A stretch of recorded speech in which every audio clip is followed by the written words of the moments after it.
अब सुनना। भूत पिशाच निकट नहीं आवे, तीनों ताप वाणी से कट जावे, तीनों ताप वाणी से कट जावे। भूत पिशाच निकट नहीं आवे, भूत पिशाच निकट नहीं आवे। सुर नर मुनि जन भी सतसंग चाहवे, सुर नर मुनि जन भी सतसंग चाहवे। वो सतमार्ग को टोवे, सतगुरु की बाणी। क्या कह रहे हैं परमात्मा? जिस घर में ये अखंड पाठ की वाणियां चलेंगी 24 घंटे, जिन जिन घरों में, क्या कह रहे हैं परमेश्वर? तीनों ताप वाणी से कट जावे, तीनों ताप। अरे तीन ताप से अगर किसी का छुटकारा वर्तमान में हो रहा है तो सत्सेवकों का हो रहा है। जिनके घरों पे ना कोई भूत है ना कोई पिशाच है, उन आश्रमों में धाड़ मारते हैं। लोगों के घर जो है मतलब जो है बर्बाद हो रहे हैं। संत रामपाल जी के उन भक्तों के जो उन आश्रमों से जुड़े हुए हैं, एक सेकंड का चैन नहीं है उनको, संसार से उनका ध्यान नहीं हटा। दिन रात माया की दौड़ में भाग रहे हैं। परेशानियां, कब मर जाते हैं, एक्सीडेंट हो जाते हैं, पता ही नहीं। क्या कहते परमात्मा? जिस घर में अखंड पाठ शुरू हो जाएंगे अब घर घर में, तीनों ताप वाणी से कट जावे। इन अखंड वाणियों में इतनी पावर है, इतनी शक्ति। अधिकारी के मुख कमल से उच्चारित वाणियां, स्वयं सिद्ध वाणियां जिस घर में चलेंगी, क्या कह रहे हैं गुरु जी? तीनों ताप वाणी से कट जावे। तीन ताप बताए परमात्मा ने, दैहिक, दैविक और आध्यात्मिक। दैहिक वो हैं जो हमारे शरीर के रोग हैं, कष्ट हैं। दैविक वो हैं जो देवी देवताओं के द्वारा, भूत प्रेतों के द्वारा जो परेशान किए जाते हैं। भाई किसी का कोई श्राप लग जाता है, वैसे किसी ने कोई पिछले जन्म का जो है कोई श्राप दिया हो। और आध्यात्मिक, आध्यात्मिक वो है हमारे पिछले जन्म के प्रारब्धों के कर्म। तो तीन प्रकार के ताप बताए परमात्मा ने, दैहिक, दैविक और आध्यात्मिक। गुरुदेव कह रहे हैं तुम्हारे तीनों तापों का ये वाणियां नाश कर देंगी जिस घर में अखंड वाणियां शुरू हो जाएंगी। तीनों ताप वाणी से कट जावे, भूत पिशाच निकट नहीं आवे। अरे पहले हम लोग क्या गाया करते थे? भूत पिशाच निकट नहीं आवे, महावीर जब नाम सुनावे। और अब वो महावीर भी नहीं टिक पाएगा। ये वो वाणियां हैं, 33 करोड़ देवी देवता तो उस भगत के घर के चारों तरफ जो है मतलब कि पहरा देंगे, सिक्योरिटी गार्ड बन के रहेंगे। 33 करोड़ देवी देवता तो कि ये परमात्मा का बच्चा है, समर्थ का बच्चा है, इसको कोई नुकसान ना हो जाए। भूत पिशाच की तो छोड़ो, हनुमान जी तक आपके घर के आसपास नहीं फटकेंगे।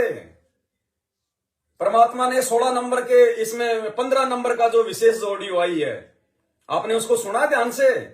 क्या कहा परमात्मा ने कि मेरा भगत अगर भूतों की मंडली में जाके भी खड़ा हो जाएगा, चाहे कोई शमशान घाट हो, चाहे कुछ भी हो, भूतों का ढेर लग रहा है, भूतों की मंडली में भी मेरा भगत चला जाएगा अकेला, तो भी निर्भय होके रहना, कोई तुम्हारा बाल बाका नहीं कर पाएगा। लेकिन कौन है जिसने ज्ञान को आधार बना लिया, घर को आश्रम बना लिया और गुरु को भगवान बना लिया? ये तीन चीज वही कर सकता है जो मर्यादा में रहेगा। मर्यादा में ना रहने वाले के मन में ये बातें आएंगी नहीं, वो इन चीजों को फॉलो कर ही नहीं सकता। तो जिसने तीन चीजें अपना ली तो मर्यादा तो ऑटोमेटिक निभेगी, ऑटोमेटिक। फिर उस भगत के साथ क्या होगा? तीनों ताप वाणी से कट जावे और भूत पिशाच निकट नहीं आवे। ये भैरव भूत बेताड़। परमात्मा क्या कहते हैं असुर निकंदन रमणी के लास्ट में?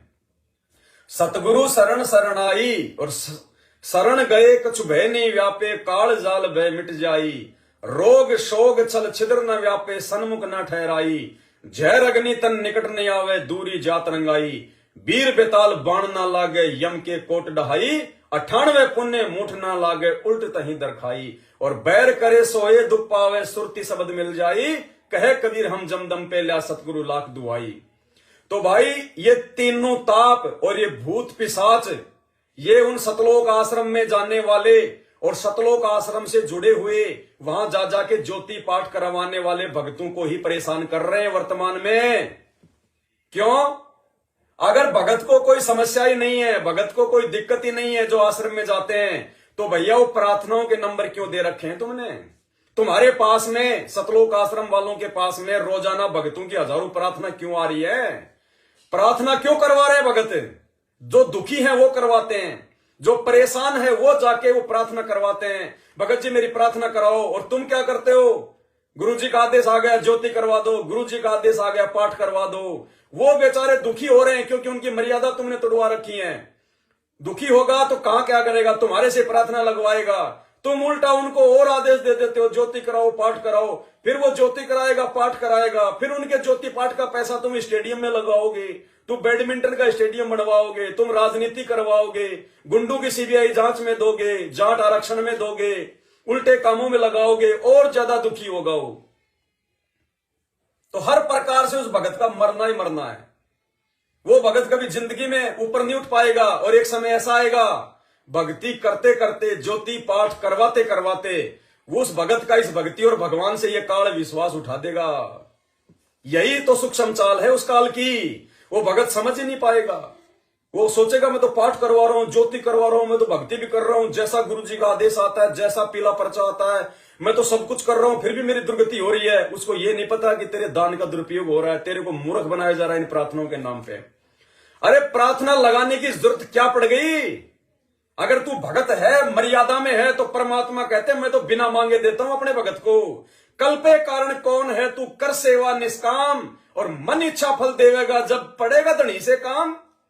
और तुम मांग रहे हो, आगे बढ़ बढ़ के हाथ फैला रहे हो, प्रार्थना लगा रहे हो, फोन कर रहे हो, भगत जी मेरा ये प्रॉब्लम हो गई, मेरे बेटे का ये हो गया, उसका कैंसर हो गया, उसका ये हो गया। क्यों भाई? भगवान तो कह रहा कि मांगने की जरूरत नहीं है, मांगे सो ही बढ़वा कही है, दर दर फिर ज्ञानी। अरे अंतर्यामी से मांगा जाता है क्या? अरे महाभारत के युद्ध में जब वो टटीरी पक्षी के अंडे फूटने वाले थे तो टटीरी पक्षी ने क्या किया? अंतरात्मा से पुकार करी थी। उसने कहीं कोई प्रार्थना नहीं लगवाई किसी कोऑर्डिनेटर के पास में, गुरुजी की बेटी के पास में। प्रहलाद भगत को उसके बाप ने इतने दुख और तकलीफ दिए, उसने किसी कोऑर्डिनेटर के पास जाके फोन नहीं किया, प्रार्थना नहीं लिखवाई। मीराबाई ने जब जहर पिया तो किसी से कोई प्रार्थना नहीं लगवाई। उनको विश्वास था कि भक्ति कर रहे हैं तो परमात्मा अपने भगत की रक्षा करेगा। और तुम लोगों की साक्षात धरती पे आज भगवान है, उसके बाद भी तुम्हारी दुर्गति हो रही है। प्रार्थनाओं पे प्रार्थना लिखवा रहे हो। अगर भक्ति कर रहे हो तो प्रार्थना करने की जरूरत क्या पड़ गई? अरे प्रार्थना करने की जरूरत क्या पड़ गई? अगर तीनों समय की आरती तुम सही से कर लो तो तीनों समय की आरती क्या है? वो प्रार्थना स्तुति। लेकिन वो तुम ढंग से नहीं कर पा रहे। कुपात्रों को ज्योति पाठ और दान का आश्रमों में जा जाके पैसा दे रहे हो, उनके हर झूठे आदेश को फॉलो कर रहे हो, मर्यादा तोड़ रहे हो। इसलिए तुम्हें आवश्यकता पड़ रही है।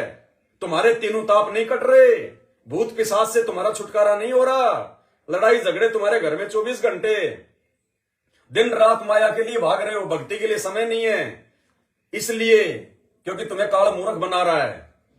और सत्सेवक देखो, ज्ञान को आधार बनाया, गुरु को भगवान बनाया और परमात्मा को भोग लगा रहे हैं। ना कोई पीला पर्चा मानते, ना किसी की ऑडियो, ना किसी का वीडियो। ज्ञान आधार से भक्ति करते हैं, मर्यादाओं में रहते हैं, मालिक के आशीर्वाद से। तीनों समय की आरती भगवान से बिल्कुल सही तरीके से करते हैं, विधि विधान से करते हैं, तो परमात्मा सुनता है अपने बच्चों की। वो निर्मोही है, निर्मोही। वो ये नहीं देखता तुम क्या कर रहा है, वो ये देखेगा ये मर्यादा में कितना है, गुरु जी को क्या मानता है। ऐसे परमात्मा लाभ देगा। तो ये जो लाभ है, तीनों ताप वाणी से कट जावे, भूत पिशाच निकट नहीं आवे, सुर नर मुनि जन भी सत्संग चावे। अरे इन वाणियों को तो सुर नर और मुनि जन भी सुनना चाहते हैं।